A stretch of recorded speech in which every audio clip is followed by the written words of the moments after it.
খুবই দুঃখের সাথে খুবই খারাপ একটা খবর জানাতে হচ্ছে আপনাদেরকে। আপনারা একটু ভিডিওটা দেখে বুঝতেই পারলেন রন্দার দিদির অবস্থা কিন্তু খুবই খারাপ।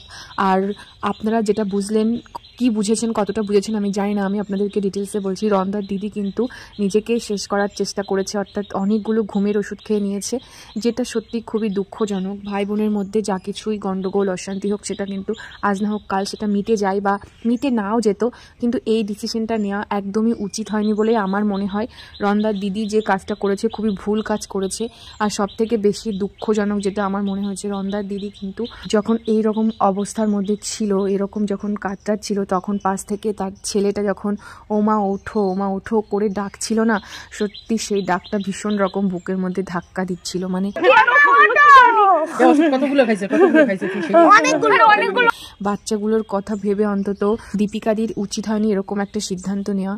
মায়েরা অন্তত বিশেষ করে যা কিছুই ঘটে যাক সন্তানদের মুখ চেয়ে কিন্তু নিজেদেরকে শক্ত রাখে, শক্ত করে। সেখানে রন্দার দিদি আজকে জানি না কিভাবে এরকম একটা সিদ্ধান্ত নিয়ে ফেলেছে। যদিও অনেকেই কিন্তু এই বিষয়টাকে ফেক মনে করছে, অনেকেই বলছে ঘুমের ওষুধ খেলে তো মানুষ ঘুমিয়ে যায়, তাহলে উনি এরকম কাতরাচ্ছে কেন, সবটাই আরও নতুন একটা কোনো গল্প, সবটাই ওদের নাটক, এরকম অনেক মন্তব্য অনেকে করছে।